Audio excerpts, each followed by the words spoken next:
Bien-aimés dans le Seigneur, j'aimerais partager avec vous la parole de Dieu dans le psaume 23, car il nous est impérieux, en tant que serviteur de Dieu, d'exhorter, de parler de la part de l'Éternel. Et il n'y a que la parole. Comme le dit psaume 119, la Bible dit, ta parole est une lampe à mes pieds et une lumière sur mon sentier. Donc il n'y a que la parole qui nous éclaire et qui nous fortifie. Bien-aimés, j'aimerais qu'on partage avec vous sur le psaume 23. Et la Bible dit ceci dans le psaume 23, dans le cantique de David, il dit « L'Éternel est mon berger, je ne manquerai de rien. Il me fait reposer dans le vert pâturage.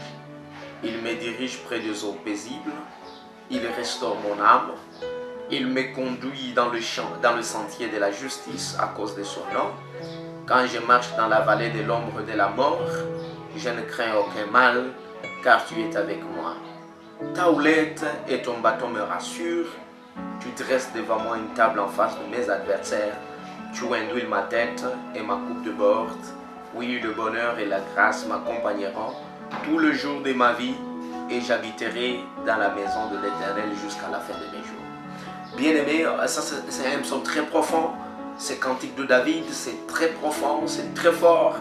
Un psaume de 23, du chapitre 23, et qu'on chantait en Israël à tout moment et qui était très intéressant, qui a le 6 versets. Et dans ces psaumes, quand j'étais en train de méditer, je vis plusieurs relations dans ces psaumes que j'aimerais partager avec vous dans cette parole. Il y a plusieurs relations dans ce chapitre 23 de ces psaumes, plusieurs relations qui ont bouleversé ma vie chrétienne, qui ont touché ma vie. Voilà la première relation que nous retrouvons bien évidemment dans le premier chapitre où il dit « L'Éternel est mon berger, je ne manquerai de rien ». Il commence par dire « L'Éternel est mon berger ». Quand David dit « L'Éternel est mon berger », il voit déjà une relation personnelle. Ça veut dire quelque part, avant de tout faire avec Dieu, il faut d'abord une relation personnelle. David n'a pas dit « L'Éternel est notre berger »,« L'Éternel est leur berger »,« L'Éternel est mes bergers ». Non, il a dit « L'Éternel est mon berger ». Il a utilisé un pronom possessif, un adjectif possessif. Il dit « L'Éternel est mon berger ». Il s'en approprie personnellement, c'est une possession. Et cette possession-là, c'est l'Éternel qui en est mon berger. Ce n'est pas de fétiches qui sont mon berger, mais plutôt l'Éternel qui est mon berger. Quand il dit mon berger, là il parle de la relation personnelle. Bien-aimé dans le Seigneur, ce qui compte dans la vie chrétienne d'abord, ce n'est pas être plusieurs dans l'église, être plusieurs dans un département en train de travailler pour Dieu. Vous pouvez travailler en groupe, vous pouvez travailler dans l'église en groupe, avec le pasteur, avec les anciens, avec le diacre en groupe. Il n'y a pas de problème. Mais ce qui est intéressant, tu ne dois pas être dans ces mouvements grégaires, tu dois plutôt être dans un mouvement personnel. Tu dois d'abord créer une relation personnelle. C'est pourquoi David dit, l'Éternel est mon berger.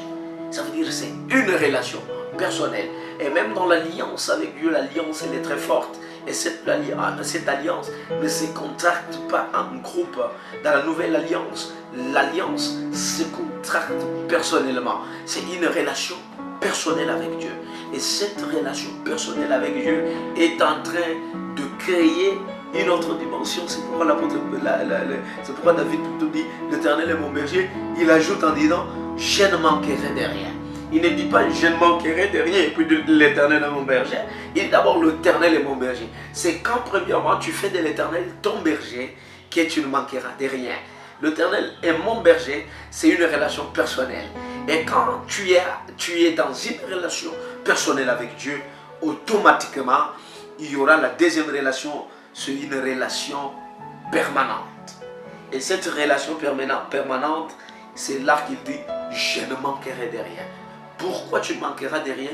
Parce que l'Éternel est mon berger. Ça veut dire que relation personnelle est en train de faire découler une relation permanente. Ça veut dire que nous avons une relation permanente avec Dieu. C'est quand tu acceptes de faire d'une relation personnelle avec Dieu que Dieu commence à entrer avec vous dans une deuxième sorte de relation. C'est une relation permanente. Ça veut dire que Dieu devient présent dans ta vie, Dieu est là.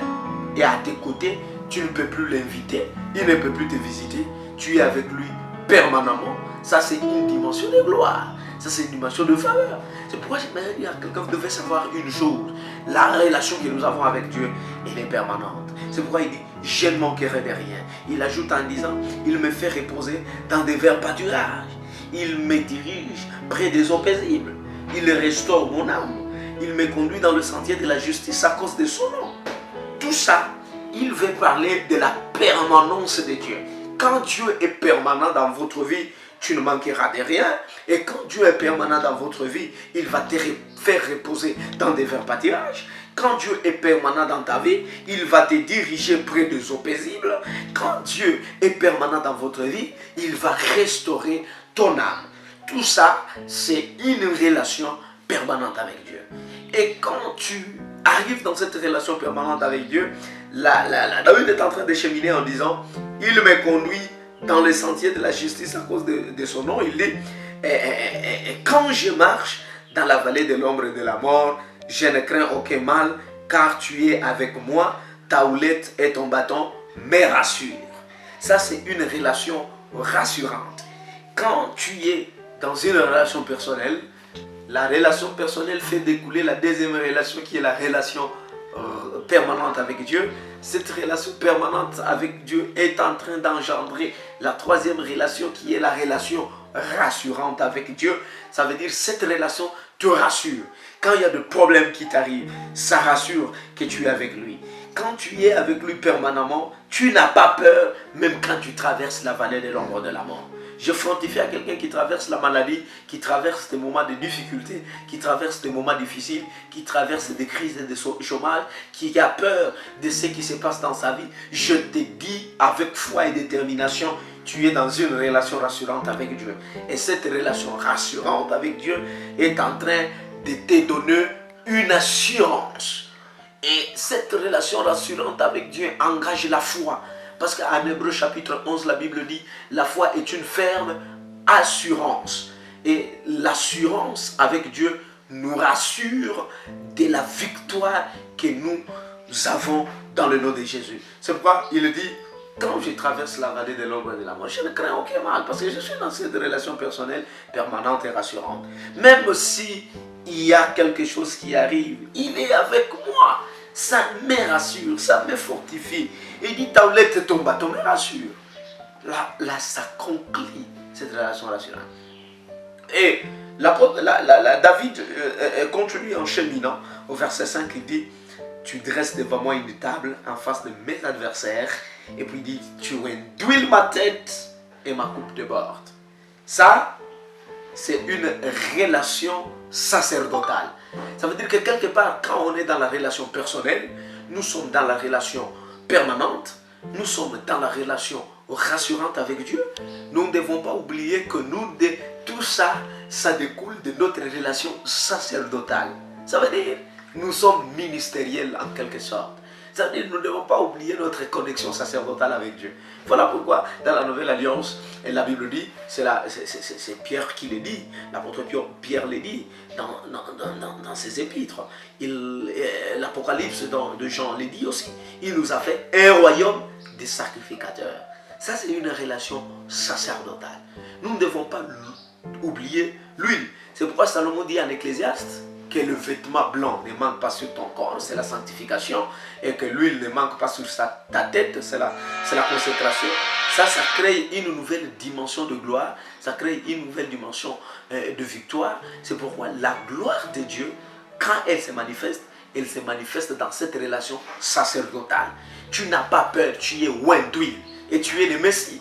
Qui était appelé le Messie dans l'Ancien Testament? Celui qui était appelé le Messie dans l'Ancien Testament, c'est celui qui avait l'huile sur sa tête. Or, nous, dans la Nouvelle Alliance, nous avons l'huile sur nos têtes, donc nous sommes des Messies. Quelque part, Messie en hébreu veut dire frotter l'huile. Ça veut dire on a été frotté d'huile. Voilà une relation sacerdotale. Et cette relation sacerdotale amène à ce que la coupe déborde. Quelle est la coupe qui déborde? C'est la coupe d'alliance. Et au verset 6, la Bible dit, oui, le bonheur et la grâce m'accompagneront tous les jours de ma vie et j'habiterai dans la maison de l'Éternel jusqu'à la fin de mes jours. Ça, c'est une relation ecclésiale. La relation ecclésiale, c'est la relation d'église. Ça veut dire que quelque part, il n'y a pas de salut en dehors d'église. Vous savez, quelqu'un ne peut pas dire, moi je serai sauvé au moment qui n'appartient pas au corps du Christ. Il faut appartenir en même temps à l'église locale, en même temps à l'église universelle ou invisible. Autrement dit, ça c'est une relation ecclésiale. Ça veut dire pour garder cette relation personnelle, pour garder cette relation permanente, pour garder cette relation sacerdotale, pour garder cette relation rassurante, il faut être tous les jours dans la maison de l'Éternel qui est l'église. Ça c'est une relation d'église qu'on appelle la relation d'ecclésiale. Bien aimé, quand tu parviens à comprendre ce type de relation que nous retrouvons dans le psaume 23, tu seras erré. Sois connecté dans l'alliance avec ton Dieu. Ça te fortifiera et ça t'aidera dans ta vie chrétienne. Soyez bénis et que Dieu vous bénisse. Et qu'on va se voir prochainement pour notre fortification dans nos prochaines vidéos. Merci, que Dieu vous bénisse.